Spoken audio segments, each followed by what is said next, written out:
Okay, fabulous. Everyone sitting comfortably? Let's get going. Tom, it's great to have you here at Eden. We've chatted a couple of times. I wonder if you could give us a bit of your backstory. How was it that you became, how did your love affair with food begin? Well, like a lot of people, I imagine, with my grandma. Granny's cooking. I've got these incredible memories of visiting my grandma every Sunday, making pancakes on Shrove Tuesday, making cakes, eating more of the batter than the cake, and having these wonderful Sunday roast dinners each Sunday where we'd come together around the table and eat as a family. And I actually like to come back to this point in my life when I'm talking about the importance of food and our food values, because I think that food communities start around the table and then echo out from there through our food web, through our immediate kind of local food system, but also through our global food web and global system where we procure a lot of our food from today. And so I think it's really kind of comes down to this idea of food values and the importance of good food values as a potential solution to the climate crisis. Okay, that's a big leap, right? It's a really big leap. But help us make it. For me, through ruminating on these issues of food waste, which I think we'll reverse and go back into in more detail later, I coined a term called root to fruit eating, which is to convey this idea of practicing complete consumption and zero waste cooking. But it's so much more than that. I realized that we waste food because we've lost touch with its true value and ultimately nature. So for me, the logical explanation as a food writer, food sustainability writer, recipe writer, was to look at how we can mend that broken connection. And the beautiful thing is, that is all about, it comes down to our love of food. I like to say that at the end of the day, if we can fall back in love with our food, then we can potentially solve the climate crisis, because food has the biggest impact on our planet from field to fork or bin, more than perhaps any other sector. Yeah. It's really interesting that we fell out of love with it somehow, lost the connection. How did that happen? Why did that happen? How have we culturally become disconnected from the thing that we perhaps need above all else as kind of our one immediate needs? Well, I think, you know, we all love food in one way or another, and we all have good food memories. And I think the more that we can connect with those, the more we can foster this kind of healthy relationship with our food, which is why I start my book and manifesto of root to fruit eating with eat for pleasure. Because how can a diet be sustainable if it's not pleasurable? We're not going to want to eat it from one day to the next. And our cultural heritage and the tradition of our ancestors is so important when it comes to knowing who we are and having a sense of identity, a food identity, but also as a tool to really improve our food system as well, because through the industrialization of our planet, but ultimately agriculture, as we're talking about food, we have essentially kind of disconnected ourselves from the origin of our food in quite a literal sense. Our food would have been grown in our garden, around us, or by our local farmers, whereas now it can be grown anywhere in the world. And that doesn't mean that's a bad thing. It's solved a huge crisis in terms of global famine, but it has and it hasn't. We're still suffering from a lot of famine across the world, including the UK. So that's a a bugbear, which seems like a trivial word for such a big issue of mine, but it's this idea that industrial agriculture is there to feed the world. In fact, it often doesn't. In fact, it's the local systems that feed the majority of the world. Interesting. You mentioned the global food system there. Has anyone, you probably haven't, has anyone read the National Food Strategy? Came out in 2020. It's got a tagline at the top. Our food system is both a miracle and a disaster. A miracle because it feeds roughly 8 billion people, mostly most of the time. A disaster because with that has come this huge set of environmental and social costs. And it's how do we keep the miracle bit of that food system, keep feeding most of the people most of the time, and repair some of the disastrous bits. Do you have any thoughts on that phrasing that they used in the food strategy?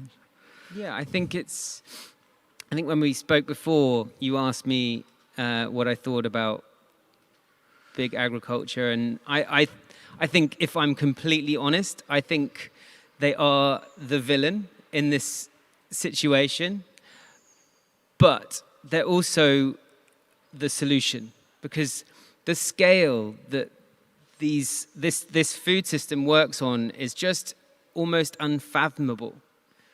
The number of mouths that are being fed by said corporations is just in the millions. And it's important that we work together in order to be able to improve the system. And I think that's essentially a two-pronged approach. It comes from, supporting local agroecological food systems, but also at the same time improving big ag and tech in order to reduce food waste and ultimately, hopefully, regenerate the planet, which is kind of what root to fruit eating is all about. It's this kind of idea, really, like that we should be exploiting the fact that reducing our waste and eating more plants has a triple win. It saves us money, it helps feed more people in the world, and it relieves pressure on our environment. And I've written Root to Fruit Eating for the home cook, but actually it works on a global scale as well, because of these ideas of food values, but also because of these three wins, really, that all are relevant, whether we're cooking in our kitchen at home or industrially for millions of people. The important third step, however, is that we invest the money that we save through reducing our waste and eating more plants on better farming. Because that's when we're going to not only start to mitigate climate change, we're going to start regenerating our planet. And I'm kind of speaking perhaps too much in big terms here, because this is really all about us improving our own diets, eating better, eating for pleasure, improving personal health. But the kind of bonus here really is that it has a global impact. Even as an individual, you have a global impact through your food web. And I personally find that really exciting, because I care about the planet and I care about people. I believe in a fairer food system or a fairer and more equitable food system where everyone has access to good food. And I think it's really rewarding to know that simply by eating better yourself, you're able to, in turn, improve planetary health at the same time. Yeah, this is such an interesting idea. Does anyone raise your hand if you feel you eat for pleasure, or do you eat for pleasure? Hands up. Or do you eat because you have to and you don't want to starve? So there's a couple of people who eat for necessity. When I hear the words eat for pleasure, I think, so am I allowed to eat oysters every day? You know, what does it mean in daily terms about eating for pleasure?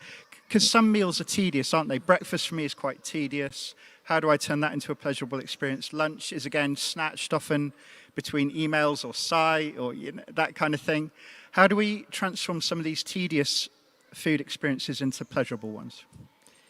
That's a really good chefy question. And it's interesting you mentioned oysters, because actually oysters are a regenerative Good. product or bivalve. But I can't afford them. Unfortunately, they can be expensive. And yeah, but I mean, how can we make food experiences more pleasurable? I think through our knowledge, through learning about where our food comes from, through learning about the biodiversity of different species of plants that we can eat and enjoy, through exposure. I actually came to this idea of exposure through thinking about how my 3-year-old eats. My 3-year-old, turning 4 next week actually, Lyra, she's both incredibly adventurous as an eater, and then at the same time, she's really, quite opinionated and picky, and will just decide she doesn't want to eat something right there and then, even though she's been enjoying it since she was a baby. Because she can, just to provoke. So kind of researching why or how kids can eat better, I've learned that exposure is really important. And that means cooking with them, eating around the table, going to the local market or farmer's market or supermarket and getting them to pick your fruit and vegetables, and then or coming to the Eden Project and learning about the plants and where they come from. Look at these incredible different species of lemons behind us, the Buddha's hand, which is incredibly aromatic and has this most remarkable scent. And then the citron, this kind of super large lemon they're not quite as big as they were when I was here a month ago, but they were like footballs almost. And learning about this diversity, even if we can't always eat it, is a really exciting way to eat more food. I also think actually eating seasonal food is an exciting way to learn about new species and different varieties of plants. Yeah, it's seasonality that we've probably lost most in our globalized diet, isn't it? And we've lost tune, I think, probably with the seasons, and we've lost tune with what grows in our fields at certain times of the year. You mentioned to me before that you spent 7 months last year living off-grid with a then 2-3-year-old. Yeah. Tell us about that. What were the good times, what were the bad times, and what did you learn from it? Well, when we moved into the field just outside of Newquay last year, my daughter was just coming up to 3 years old, and it was pretty cold. The field was kind of dank and muddy. The leaves hadn't started coming out on the trees yet. Everything was brambles, and including the floor, which was this very mulchy meadow next to a stream, which became our main source of water, and lots of nettles and things like that. And she was kind of, okay, where am I? I've landed in this field. I'm excited. I'm going to adventure. And then she'd run out into the field and get stung and come crying back and say, But a few months in, and she was coming down to the river to collect water with us, rubbing a dock leaf on her nettle sting when she had one. Just it was incredible how quickly she'd adapted.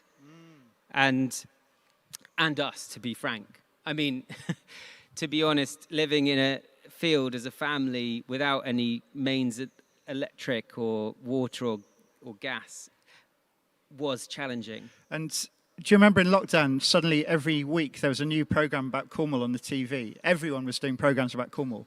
And everyone pretended that Cornwall is hot and sunny all year round. And actually it's wet all year round, as anyone will know. So moving into a field near Newquay in March must have been really, really, really, really grim. I mean, I'm not going to lie. It was pretty wet. And the field that we were in, as I was saying, would flood in winter.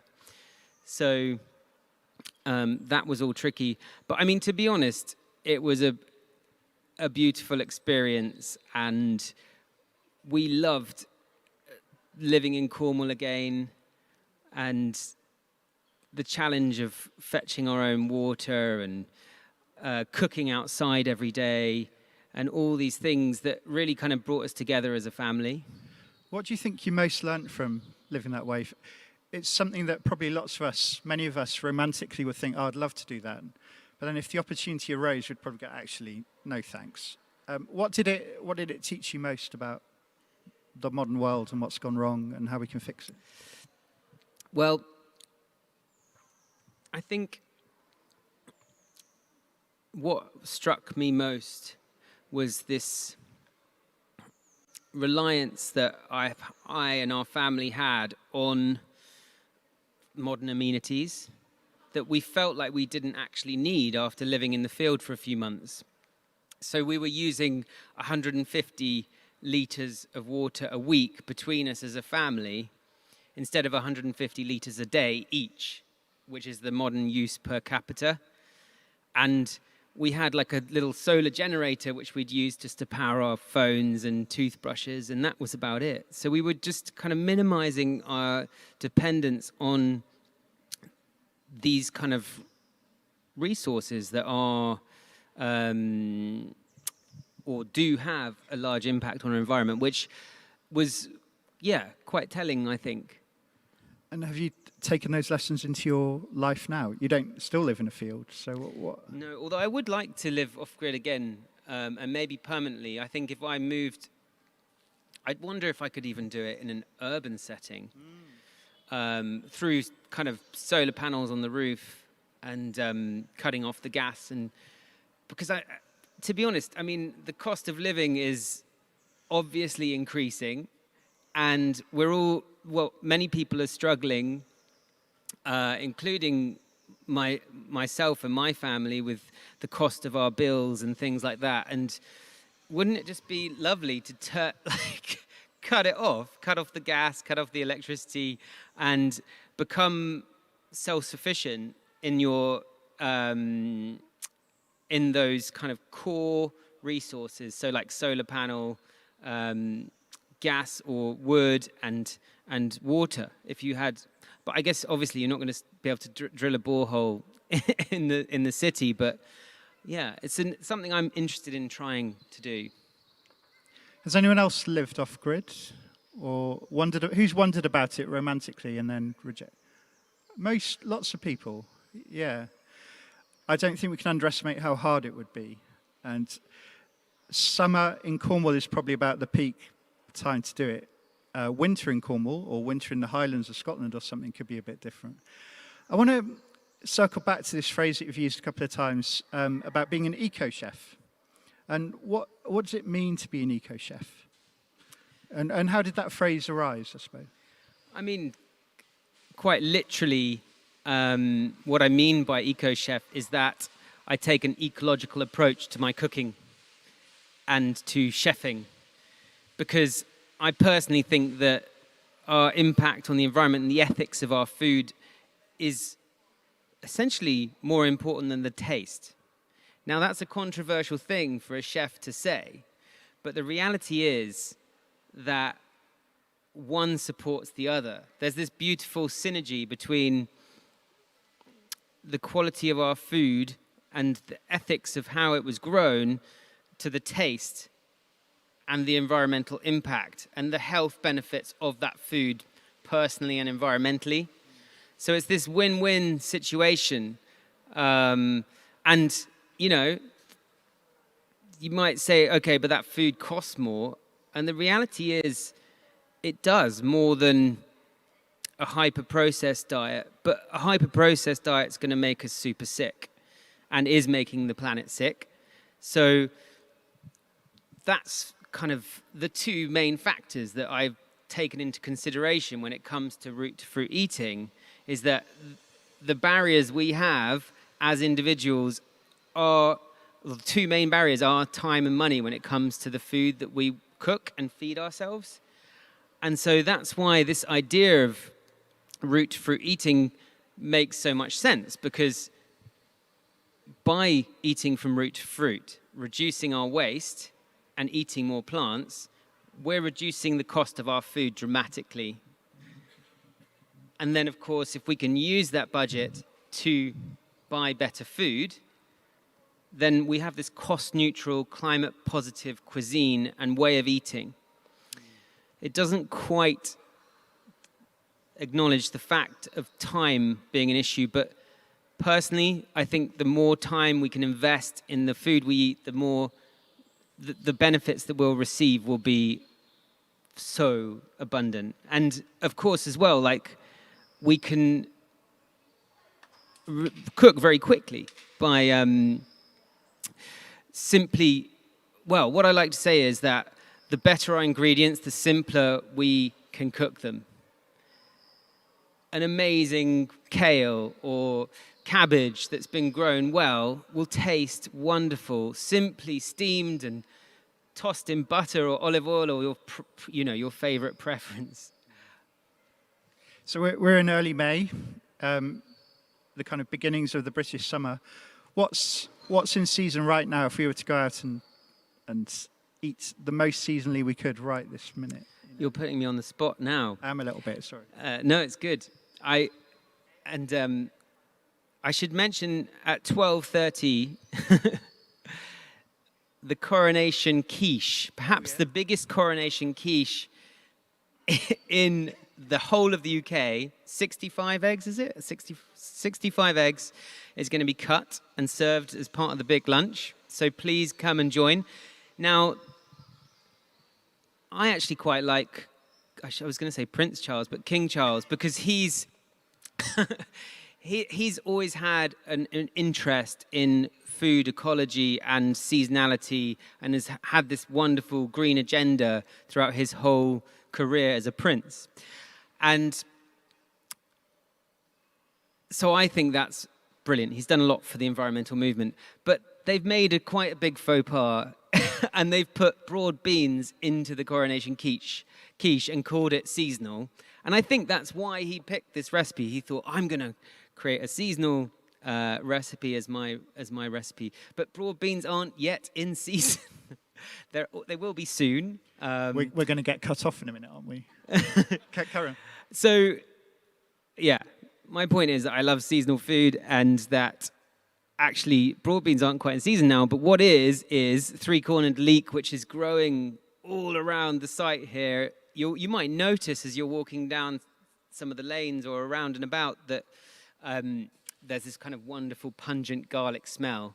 And there's these white flowers that look a bit like bluebells. They're three-cornered leeks, and they've got this amazing stem that has three sides to it, which is why they're called three-cornered leeks.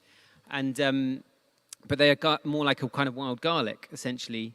And they're delicious and so abundant and free and very easy to identify. But then asparagus... And a bit of a pest, so eat them. You know, they're a little bit invasive, three-cornered leeks, so yeah. Get eating. Yeah. But I think, we're just coming to the end of the hungry gap, which is the end of the winter when we're kind of reliant on brassicas and roots, which I love, and there are plenty of in their diversity. But now we're kind of starting to see new crops like asparagus, obviously, soon broad beans, and we could have grown broad beans in a polytunnel. Rhubarb, we could have grown. Could we? Just about. Yeah, cool. I think before we've got some chocolate for people to taste. Root to fruit eating begins with this idea of eating for pleasure. And I like to acknowledge the importance of biodiversity and terroir within the taste of our food that we eat. And so Gemma's got this wonderful single origin chocolate, and I'd love to do a chocolate tasting with you so we can just think a little bit about the biodiversity and terroir of that chocolate. So I'd like to invite you to take a piece of chocolate but not eat it yet, which I know is hard. I am a chocoholic. So please take a piece and have a look at it. You can look at the color. I mean, obviously it's a shade of Can brown. we make sure the plate comes this way? Yeah, we would love a piece. Is everyone patient enough to not eat their chocolate? And anyone shy who hasn't been part of the talk who wants some chocolate, please come and... So, root fruit eating begins with this idea of eating for pleasure. And what better way to eat for pleasure than to enjoy a decent piece of chocolate? The same philosophy and idea applies to a turnip or a cabbage or a carrot. If it's grown in from one field to the next or from one side of the planet to the next, it's going to taste different because of its biodiversity and terroir from where it was grown. So the Theobroma cacao tree or bush grows within a 20-degree belt of the equator, within quite a specific region and altitude and within a specific climate. But of course, that climate varies greatly. So the biodiversity of that chocolate begins with the genetic species of the plant itself, and each genetic species of cacao is going to taste very different to the next. So that's biodiversity point 1. That's a nice big piece. Have a smell of the chocolate. Don't eat it, though. Too late. Have a smell of the chocolate. Like a dog with put a treat on a nose. Yeah, it's too hard. It's too hard. Don't eat it yet. We're going to taste this together. So the biodiversity, so the genetics of the species determines the flavor. However, the terroir and the biodiversity, the external biodiversity of that species also affect the flavor or affect the expression of those genes of the plant. You've used the word terroir there, Yeah. and we hear it in terms of wine. What's it really mean? Is it like of the land or? Yeah, so terroir is really kind of you could describe it as an expression of the land in terms of the taste of that product. But essentially, I see terroir and biodiversity as interchangeable almost. There's some small differences, but the biodiversity of that plant growing, or the terroir, which would include the climate as well, all affect the flavor. So as well as the genetics. Yeah, so it's the soil, the flora and the fauna, the climate, and the geology around that plant are all going to differentiate and change the taste of that ingredient. So I've chosen the single origin chocolate, and don't worry, you're going to eat it any second now, for those of you that have been so patient and kind to hold on to it. So this particular species is grown in Upala in Costa Rica. And I just want you to close your eyes for a minute, smell the chocolate, and think about Costa Rica and where this chocolate would have grown. In a rainforest not too dissimilar to the biome just across the way, which means we can actually visualize this location particularly effectively. But have a think about the smell and what flavors you might get from that. They're different. The smell that you're getting from this chocolate is different to another. So now, in order to taste the chocolate, I want you to hold your nose and then take a bite of the chocolate and keep holding your nose and then start to feel the texture of the chocolate as it melts on your tongue. Is it creamy or is it gritty?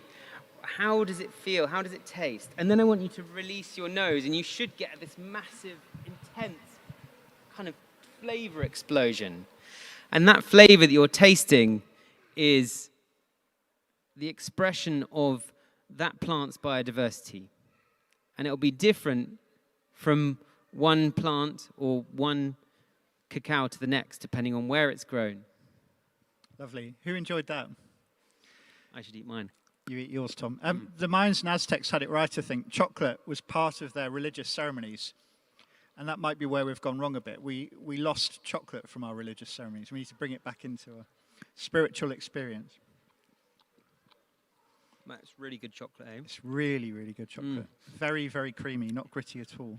Last time I was here, about a month ago, I was particularly excited to see the cacao pods growing on the cacao trees in the rainforest. Are they still there at the moment?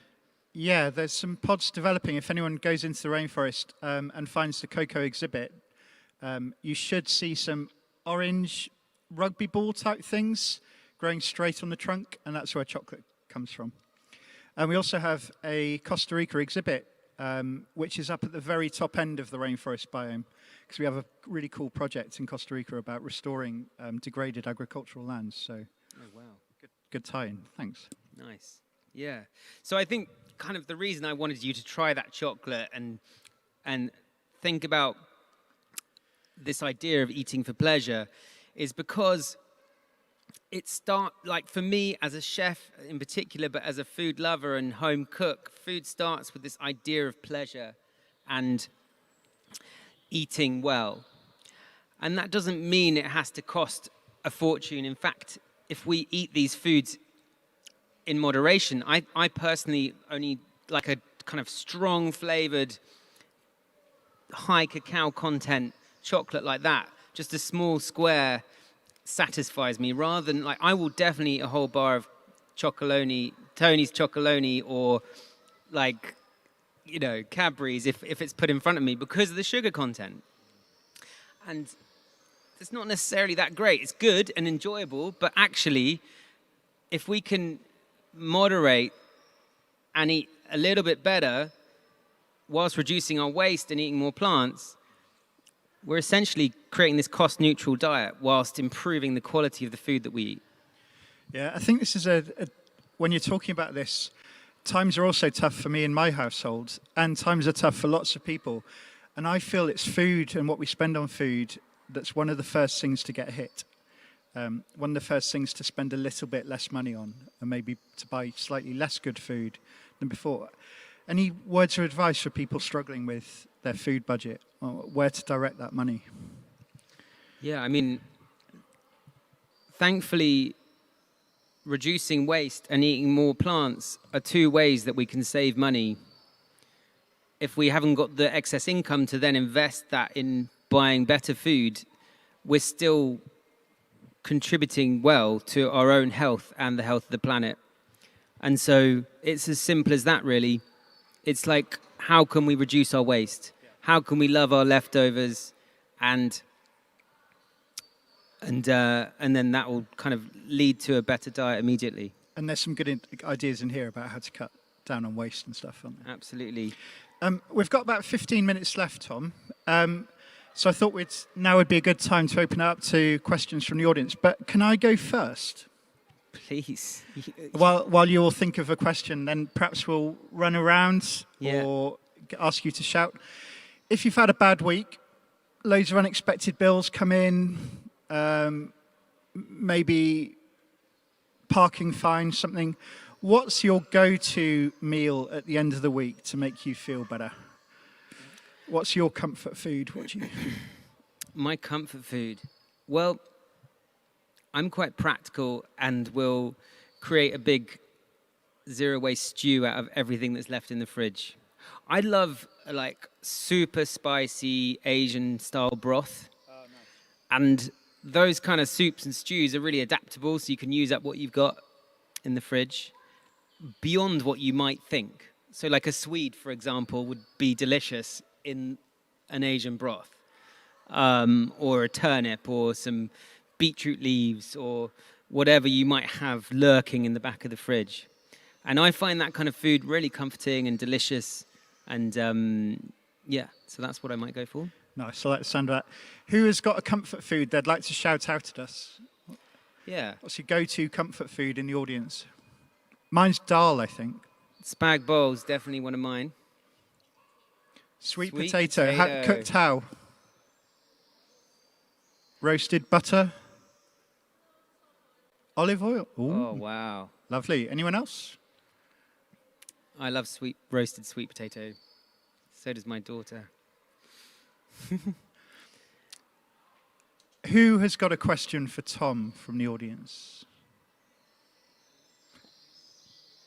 Could you go over there? To sweet potato lady. Hi, I'll speak slowly because of the dodgy Welsh accent. Going back to the chocolate, I'm a massive chocoholic. But how Me too. I'm becoming really aware of my health and my weight and how that's impacting me, and sugar. I'm finally opening my eyes to the super processed, but not even super processed, but sugar being everything, everywhere, and our addiction and how it's impacting us. How would you step away? Because I do love cooking at home, and I do sneak honey and everything. And, you know, we pretend that's good, don't we? But it's still sugar and glucose. Where do you start moving into healthier sugar, glucose, and not being a shaking addict, you know, when you try and move away from that and incorporate it in healthier eating? Because it's really a minefield. That's what I think. Yeah, I feel you for sure. I mean, I've personally struggled with my weight my whole life. I was bullied at school for being overweight, even though I barely was, or perhaps wasn't. I don't know. And so my weight's gone up and down my whole life. I'm kind of a yo-yo dieter, which I'm trying to squash now. But it's a great question, because personal health is entirely interlinked with climate cuisine and with food sustainability. From a global perspective, like in terms of like the UN and how they look at the planet and their global 17 global Sustainable Development Goals. Sustainable Development Goals. Thank you. But also from a personal perspective, because our health is important, not just for us and as a statistic, but for us, you know, personally and emotionally. So it's always been at the forefront of my mind. And these principles that we've been discussing throughout this whole last 45 minutes are all entirely interlinked and will lead to the same outcome of better personal health. So I still think of it as a values-based approach as being the solution. But root fruit eating has 3 key principles. Eat for pleasure, eat whole foods, and eat the best food you can. And by following those values, you'll naturally start to improve your diet in terms of not only its planetary health, but of course your sugar intake and the number of processed foods that you eat and things like that, and that I eat. And the problem is, right, is that we're all emotional beings. And I initially kind of wrote this idea and manifesto not just for the public, but to help improve our manifesto as a restaurant. And what I've found is that as a business, you can put in place systems to improve the health of your menu that you can't necessarily live to as an individual, because you might have a sugar craving or this or that.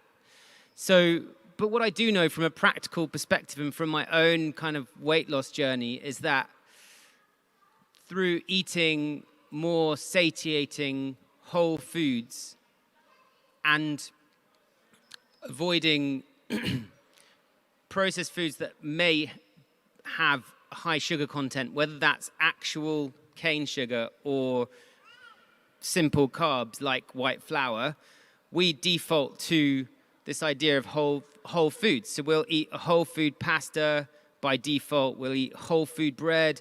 Like with my daughter, I've tried to make the baseline products in our household really nutritious. So the bread we eat is Danish rye bread because it's incredibly nutritious. And then we'll go to the cafe and we'll eat and enjoy a croissant or, have some jam on toast or whatever. I'm not saying don't eat those things, but just base your weekly shop. And this is kind of what I like to say is the key to a sustainable diet is basing your weekly shop on a local bag, box, or delivery of seasonal fruit and vegetables that are grown locally. Because if you've got that kind of base diet, of like that's nutritious and healthy, and then you bolt on those exotic vegetables or treats, chocolate, then you've got this kind of foundation of a really kind of strong, nutritious and healthy diet. Yeah, lovely. Great question, thank you. Anyone else have a question for Tom? Emma must. Yes, the gentleman there. Hi, Tom, all right? Hiya. In terms of the food strategy, I know we import a lot of stuff globally. Is it in the strategy to have a self-sustaining program in the UK? Is it what? Is it in the strategy to have a self-containing industry, agriculture in the UK, where we can self-sustain ourselves? And also, double question, sorry. In terms of association with food and enjoying food, are chefs under pressure to be so creative that they disassociate food in the restaurant place? Does that make sense? So they create something so elaborate in terms of being a creative top chef that they actually enhance the disassociation with the love of food. Yeah, what you saying? Are chefs responsible for people eating badly? I actually not this one. I actually think sometimes like recipes are too complex, and recipes create waste because you've got to go out and buy all those ingredients, and then you don't know how, or you don't have a use for the rest of them, and the recipe only uses a few of them. So that, along with this kind of approach to food that makes it almost untouchable, like through chefs elevating it to like this kind of certain point. Yeah, I agree. I think that it can be problematic. I mean, there's some interesting stats around how much we now watch food on TV and how little we cook. We now watch more food TV than we ever have and cook less than we ever have. How interesting. Which is a kind of paradox, isn't it? I think it's similarly true of nature. We watch loads and loads of nature TV, spend very little time engaging with nature in the real world. Another interesting paradox. It's like screens are satisfying that urge, but not necessarily. And I think, don't get me wrong, I love Netflix. And I think that TV can be a really incredible tool.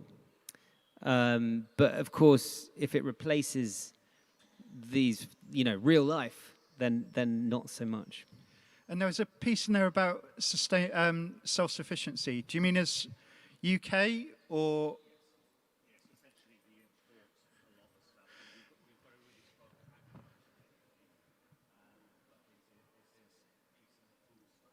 Yeah. Okay, I'm going to offer an extra bit of chocolate to anyone who gets closest to the percentage of how much food do you think that's consumed in Britain is grown in Britain?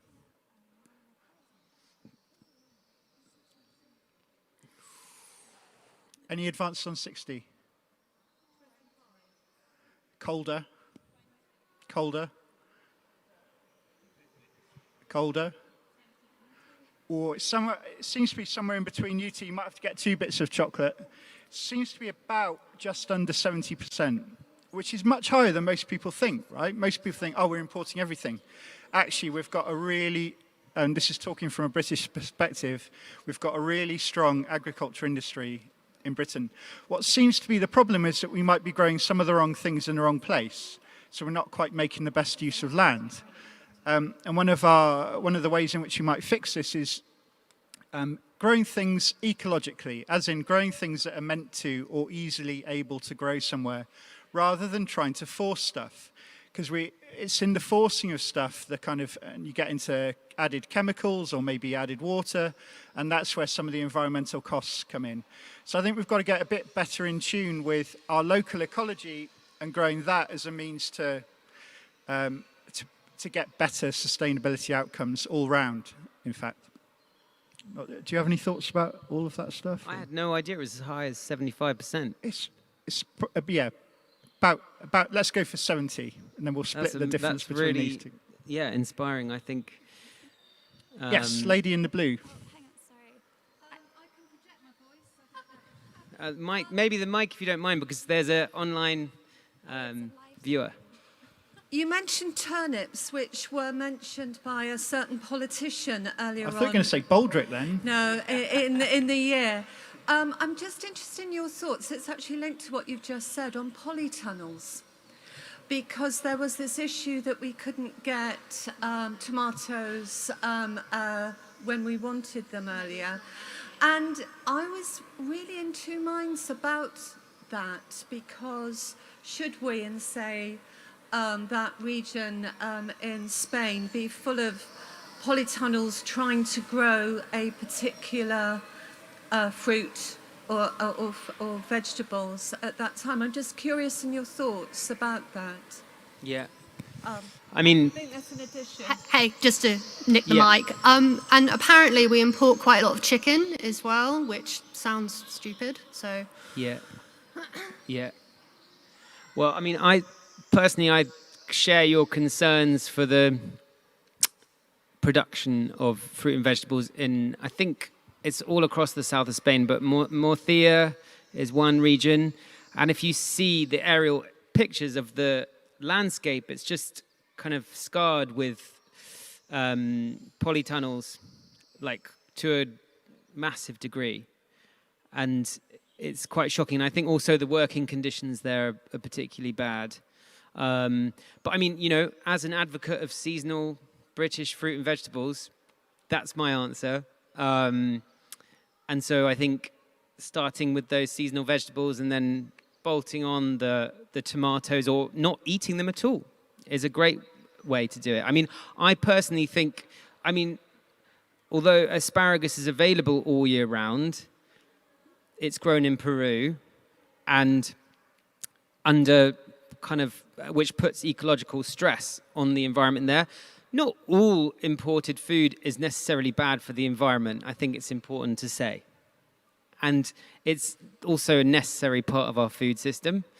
But if we can focus more on supporting our British farmers by buying their produce, then we can help that sector grow even further.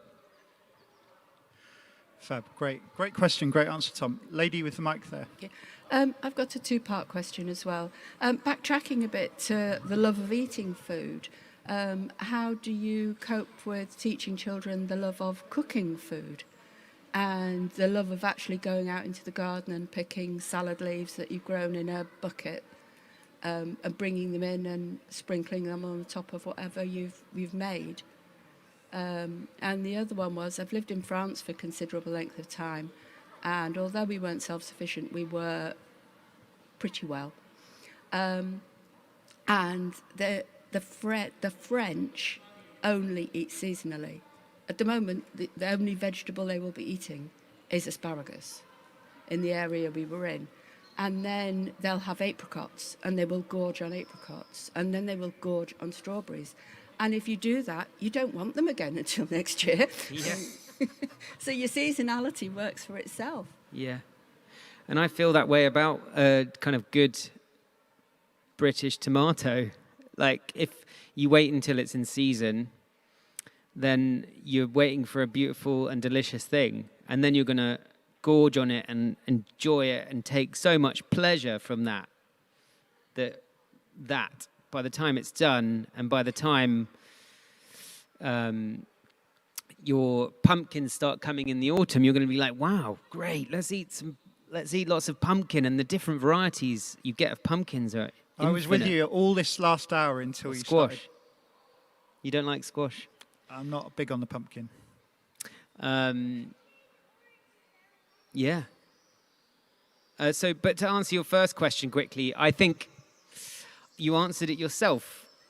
Like, in the sense that, you know, going out to if you can grow anything yourselves, whether it's some herbs in a pot or some leaves in the garden, and harvest them with your child, even if they don't eat it. Like, my daughter doesn't like green leaves very much. She'll eat some cooked spinach or something, but she won't necessarily eat a salad leaf or anything like that, but I don't worry about it. I just say to the, like, you know, spit it. We've actually got a new agreement because she started to get quite picky about 6 months ago. It was getting to an extreme where she'd like only have 3 things on the plate and they'd have to be separate. And I was like, okay, this is going too far. I'm going to make she loves a challenge, my daughter. So I basically challenged her and said, look, from now on, I want you to eat what mummy and daddy are going to eat. And it's okay if you don't like it and you spit it out, and that's fine, but you've got to try it. So last night she had St. George's mushrooms. She hasn't eaten mushrooms for a year. And she just tried one. She didn't like it. She spat it out. She's become practically vegetarian of her own accord, which I wasn't so happy with. Even though I'm an advocate for plant-rich diets, I felt like nutritionally she needed to eat meat. And so the other day we said to her, you know, we're eating some chicken, please try it. And she ended up eating like a portion when she, before that, for the last kind of 6 months or a year, hadn't eaten it. And she tried a bit and she was like, I gave her some sauce on it and she was like, oh, can I try some without sauce, Daddy? And then ate a bit more and enjoyed it. And it was really interesting just to see how putting the challenge to her to eat some new ingredients, she kind of stepped up without the pressure of knowing that she had to eat that food if she didn't like it. Lovely answer, Tom. I think we are at the end of our time. We have time for one quick question and one quick answer, I think. It's actually from online. Oh, cool. It says, if I'm just starting out trying to eat better, where do I go for more resources? Sorry, I couldn't hear you. Oh. If I'm just starting trying to eat better, where do I go for more resources? Where would be the first place you go to look for info on how to eat better, apart from your good book? That's very kind of you, Dan. I mean, if you want to eat better food, then the best place you can go is to your local market and speak with the producers or market stallholders and learn about where that food came from through them. They'll know what's in season. They'll know what tastes best on their stall. They'll welcome those questions. And you'll also have the added win of building your local food community at the same time. Yeah, great. And also, you support and connect with your local economy as well. It's a really easy way, I think, to get involved. I think we are at the end of our time. Thank you so much to all of you who joined us here in the room or in the biome. Thank you all to all those who joined us online. Huge thanks to Tom. I'm sure we'd love to give him a big round of applause. Oh, thank you. Thank you. Thank you so much. I think Tom will be over there with some books in a sec. We really hope you enjoy the rest of your day here today and have a wonderful rest of the weekend. Thanks so much for being with us. Yeah, and please stay in touch. I'd love to kind of speak to you if you're around for a few minutes, or yeah, get in touch online if you like. And quiche at 12:30 over there. Quiche, 12:30, the other side of the Mediterranean biome. Be there. I think it's going to be delicious. Broad beans and tarragon. Thanks, everyone. Thank you.